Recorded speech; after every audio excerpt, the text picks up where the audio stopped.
The 4 stages of sexual sin. Sexual sin is not a new thing in the world today.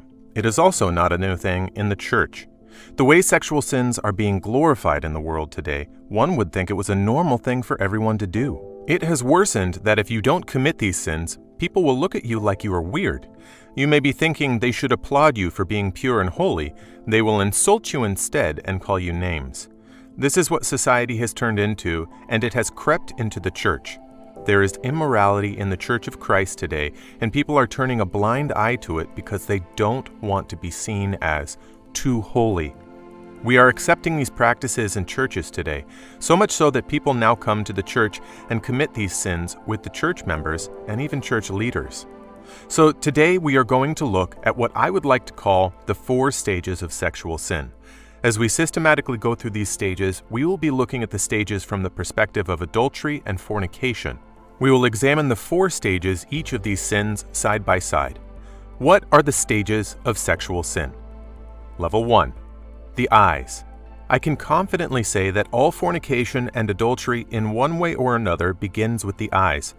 You need to know that what you focus your eyes on can determine your next minute or the next day or months. Your next move can be dictated by your eyes. Many of us don't know the power of the eyes. We often talk about the tongue. We say the tongue is powerful. We say the mind and the heart are powerful, but we neglect the eyes. The eyes are the light of the body, and what you look at is what your body, your mind, and your brain will work on and work towards. If you spend your time looking at another man or woman lustfully, you will open up the door for the spirit of lust to come in. If you spend your time looking at indecent images of people on the internet, you will open up the door for the spirit of lust to come in. And once the spirit of lust has a stronghold in your life, it won't leave without a fight. Satan never lets go of any stronghold. He won't give up any ground he has gained. This is why so many people struggle with porn secretly for 5, 10, 20, even 30 years. Once Satan has a stronghold, he will not let go. Your eyes are very powerful. They are connected to the brain and the mind. This is what caused David to sin. David woke up from his bed and he went out to the roof of the palace. He saw Bathsheba bathing. The Bible did not just say he looked, but he saw. David looked and saw. He concentrated on the nakedness of Bathsheba. Even if David tried to run from that place, his eyes had seen Bathsheba naked. The brain already registered what he had seen. He concentrated on her. 2 Samuel 11:2, KJV. And it came to pass in an evening tide, that David arose from off his bed, and walked upon the roof of the king's house. And from the roof he saw a woman washing herself, and the woman was very beautiful to look upon. After David saw this woman, his mind followed, and it told him the woman is beautiful. If these two are already working hand in hand, the eyes and the mind, sin is already knocking at the door of one's lie. Fornication is already knocking at the door. Adultery is already knocking at the door. Masturbation is already knocking at the door. I want to ask you, what are you watching? What are you looking at? What are you focusing your eyes on? Are you opening the door of lust into your life? Jesus sounded this warning, and you need to listen carefully. Matthew 5:27-28, KJV. Ye have heard that it was said by them of old time, Thou shalt not commit adultery. But I say unto you, that whosoever looketh on a woman to lust after her hath committed adultery with her already in his heart. Look, it is not until you have slept with them that you have committed adultery. Immediately after you have started lusting after them, you have committed adultery. The sin of David did not start when he called Bathsheba. It started when he looked at her and thought in him she was beautiful. The second stage is the act. After your eyes have seen, your mind registered it, and your brain stored it, the next is to act accordingly. David went after Bathsheba and slept with her. You see young ones who cannot run from sexual sins. They yield to it easily. They see fornication as a part of life. This is because of what they have been seeing. They now have the opportunity to act. They will never want to waste it. When that immorality has been kept in the heart for a long time, it will come out someday, and that is when they will act it. People are committing adultery, not because they just woke up someday and decided they wanted it. It is just something that had built up in them. Fornication is a common thing now, and people don't even care about the consequences. People don't care about anything that will happen to them anymore. They just don't care about the consequences of their actions. They just want to experience this sinful act. You are a child of God. If others are doing it, it doesn't mean you have to do it. You are not allowed to partake in this evil thing that people are calling pleasure. This is not pleasure. This is the path of destruction. David was punished for that act. You don't want to get punished for this. The punishment for adultery and fornication is heavy, and sexual immorality is heavy. The third stage is the invisible stage. This is the stage people don't see. This is the stage people don't know about. This is the spiritual implications stage. 1 Corinthians 6:16 KJV. What? Know ye not that ye which is joined to a harlot is one body? For two, saith he, shall be one flesh. If you commit adultery or commit fornication, the truth is that you have joined yourself with the person you slept with. The truth about sex is that it makes two people become one. When you sleep with different people, you have shared yourself with the different people you have slept with, and you now share a bond with each and every one of them. Whatever spiritually affects them now has a door into your life. You are now one with that person.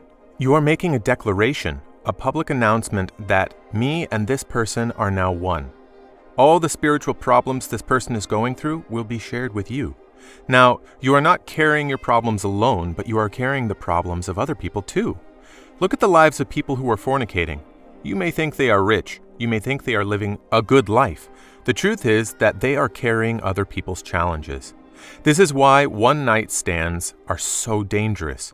You know nothing about the person or their family history. Most of the time, you don't even know their last name. The two shall become one. These people have joined themselves with many people, and now they are carrying the problems of other people. Have you been doing this before?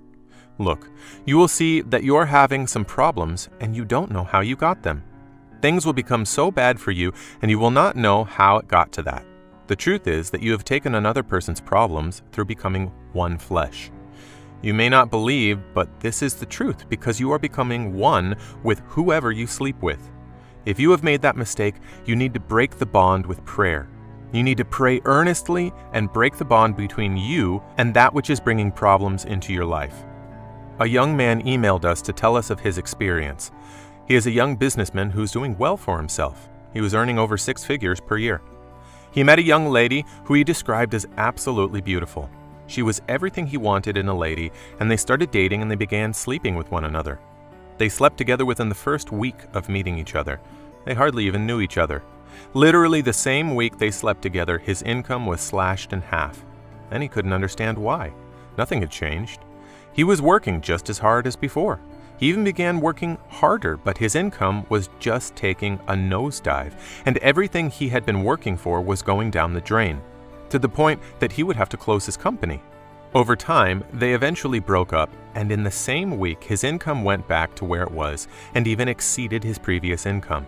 Several months passed, and he reconciled with this lady, who he hardly knew, and they went back to their old ways, and the same thing happened again. That is when he was able to put 2 and 2 together, that things would start going wrong in his life whenever he committed fornication with this specific lady. To join yourself to others, there are spiritual implications. The fourth stage is the mess and the regret stage. There are lots of things that happen at this stage. There is shame at this stage. There is guilt at this stage. There is addiction at this stage, and there is a struggle at this stage. If we look into the story of David again, David went through a lot at this stage. He got the woman pregnant, had to look for a way to make sure he wasn't responsible for the pregnancy. He got her husband killed. He was punished for that. All these things caused disgrace to David, and he regretted it. This is the stage where you find people who are stuck in situations, stuck in relationships they don't want to be in. They want to leave the relationship, but they can't because they are joined to that person. After realizing that it's all sin, the struggle to change comes in. The devil, the flesh, does not want you to escape and go back to a holy life, so the fight to get freed moves from being physical to spiritual, and we need to know that we are not fighting in the physical anymore. Ephesians 6:12. At this stage, one needs the power of God to escape. To fight this battle and win, one must put on the whole armor of God. Ephesians 6:13-18.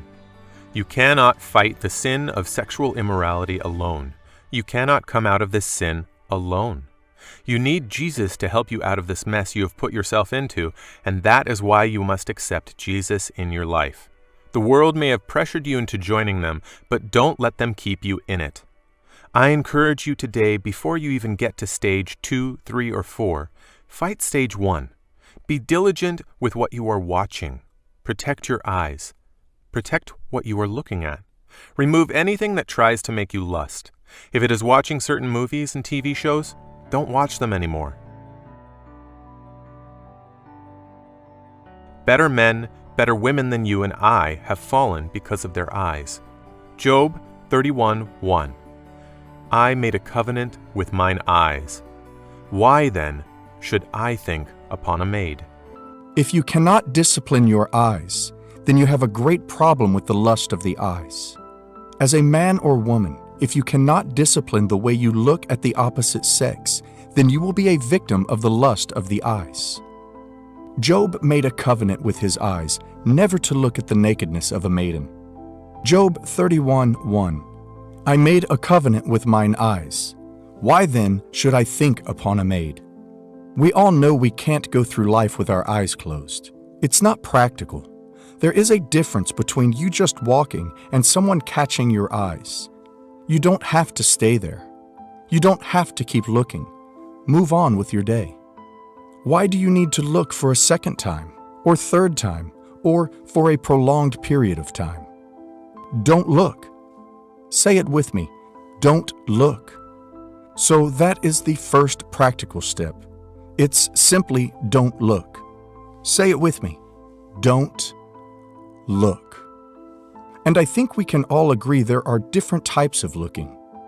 When you are driving or walking or going about your business, you are looking. But there is a completely different type of looking when you are lusting over a person. That is what I am saying don't do. You know the type of looking that has you playing different scenarios in your mind.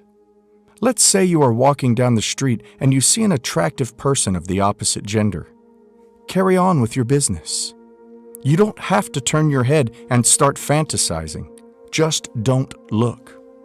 Every fornication started with someone looking. All adultery started with someone looking. It only takes you looking and lusting. That is the door the devil needs. That is the door the spirit of lust needs. That look. The Bible instructs us in Ephesians 4:27, neither give place to the devil. Don't look. David could not look away when he saw Beersheba bathing on the rooftop. That lust led him to commit adultery and murder, which brought a great consequence upon his life. It all started with him looking. This is my point about lust making people make stupid decisions. David stole another man's wife and then got that woman's husband killed because he got that man's wife pregnant. The reason why lust is so dangerous is because it makes people make decisions they regret. The spirit of lust makes people make decisions they know are bad. I mean, come on, we all know, and I am sure David knew, that messing with another man's wife was never going to end well, yet he still did it. Why? Because lust makes people make silly decisions. It makes people make dumb decisions. People destroy wonderful marriages because of lust. People marry people they shouldn't marry because of lust. I know I am not telling any lies today. I mean, the person you marry is the most important decision a person will make, aside from giving their life to Christ. But that spirit of lust will make them marry the wrong person. Lust will make people spend money they should not be spending. Now let me ask you, and don't answer out loud, has lust ever caused you to make silly decisions? Everything that happened to David started because he was looking. My first piece of practical advice is don't look. Say it with me. Don't look. One more time. Don't look.